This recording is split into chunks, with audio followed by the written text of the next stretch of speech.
अजीत का असली चेहरा आया मंगल के सामने। जी हाँ दोस्तों, कलर्स टीवी के पॉपुलर शो मंगल लक्ष्मी में कहानी ने ऐसा रुख पकड़ लिया है जिसने दर्शकों की धड़कनें तेज कर दी हैं। अब तक सबको लगता था कि अदित मासूम है, उसकी याददाश्त चली गई है और वह सचमुच एक बच्चे जैसा व्यवहार कर रहा है।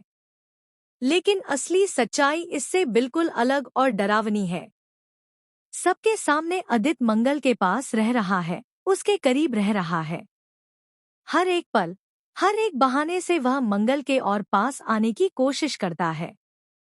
मंगल की मासूमियत और उसकी सच्चाई को अपना हथियार बनाकर वह ऐसे दिखा रहा है जैसे सिर्फ वही है जो मंगल को समझ सकता है। अदित हर एक रस्म में उसके साथ शामिल हो रहा है। चाहे तिलक की रस्म हो, चाहे हल्दी या कोई भी पूजा, वह हर जगह मौजूद होता है। सौम्या जितनी बार उसके करीब आने की कोशिश करती है, अदित उसे ठुकरा देता है। सौम्या भीतर ही भीतर जलने लगती है। उसे समझ नहीं आता कि जिस आदमी पर उसने भरोसा किया था, वही आदमी अब उसे नजरअंदाज कर रहा है। उसकी जगह मंगल ने ले ली है। सौम्या की आंखों में एक बार फिर जलन, गुस्सा और बदले की आग भड़कने लगी है। लेकिन इस बार बात सौम्या और मंगल की दुश्मनी से कहीं ज्यादा खतरनाक होने वाली है।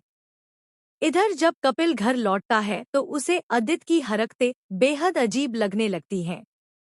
वह देखता है कि अदित, जो अब तक मासूमियत का नाटक कर रहा था, हर बार सिर्फ मंगल के आसपास मंडराता रहता है।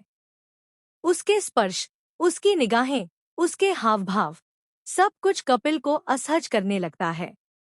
कपिल के मन में एक शक जन्म लेने लगता है। कहीं अदित याददाश्त खोने का झूठा नाटक तो नहीं कर रहा?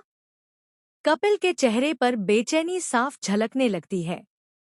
वह खुद को संभालते हुए सोचता है, अगर अदित सचमुच बच्चों की तरह हो चुका है तो वह इतनी चालाकी भरी हरकतें कैसे कर सकता है? कैसे वह बार बार मंगल के करीब जाने के बहाने ढूंढता है? कैसे हर छोटी बड़ी बात में वह केवल मंगल को ही शामिल करता है?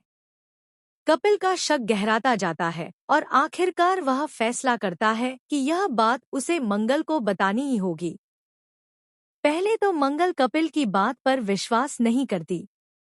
उसे लगता है कि शायद कपिल को वहम हो रहा है। वह सोचती है कि अदित की हालत ऐसी नहीं कि वह इतना बड़ा छल कर सके। लेकिन धीरे धीरे जब मंगल खुद अदित पर नजर रखने लगती है तो उसे भी कुछ अजीब महसूस होता है। मंगल समझ जाती है कि अदित ने यह पूरा नाटक सिर्फ उसे पाने के लिए रचा है। अगले ही दिन मंगल कपिल से कहती है, कपिल जी, आप सही थे। अदित वही नहीं है जो वह दिखाता है। वह खतरनाक है, बहुत खतरनाक। कपिल भी हैरान रह जाता है। उसे पहले शक था लेकिन अब मंगल के मुंह से सुनकर उसके अंदर गुस्से की आग भड़क उठती है। वह सोचता है, अगर अदित ने सबको धोखा दिया है तो यह धोखा सिर्फ एक इंसान का नहीं, बल्कि पूरे परिवार का है। लेकिन ट्विस्ट यहीं खत्म नहीं होता। जब मंगल और कपिल सच उजागर करने की कोशिश करते हैं, तो सामने आती है एक और बड़ी सच्चाई।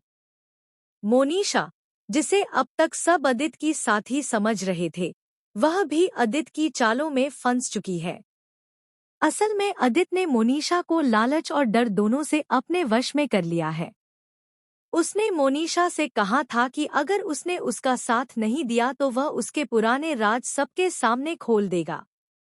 मोनिशा के चेहरे पर डर और बेचैनी की झलक साफ दिखाई देती है। वह खुद को इस जाल से निकालना चाहती है, लेकिन अब बहुत देर हो चुकी है। अदित ने उसके खिलाफ इतने सबूत जुटा लिए हैं कि वह चाहकर भी उसका विरोध नहीं कर सकती। उधर सौम्या भी यह सब देख रही होती है। उसे अब एहसास होता है कि अदित ने उसके साथ भी खिलवाड़ किया है। सौम्या की आंखों से आंसू बहने लगते हैं। लेकिन अगले ही पल उसके अंदर बदले की ज्वाला भड़क उठती है। वह कसम खाती है कि अदित को उसकी हर चाल का बदला मिलेगा, चाहे इसके लिए उसे अपनी जान ही क्यों ना गंवानी पड़े। कहानी और भी दिलचस्प तब हो जाती है जब एक दिन मंगल आदित्य का पीछा करते करते एक पुराने गोदाम तक पहुंचती है। वहां उसे कुछ कागजात और तस्वीरें मिलती हैं, जिनसे साफ हो जाता है कि आदित्य न सिर्फ उसकी शादी रोकना चाहता है बल्कि कपिल को पूरी तरह बर्बाद करना चाहता है। इन कागजात में कपिल की कंपनी से जुड़े राज, उसकी प्रॉपर्टी के कागज और कुछ ऐसे सबूत थे जिन्हें गलत हाथों में जाने पर कपिल की जिंदगी तबाह हो सकती थी। मंगल का दिल दहल उठता है।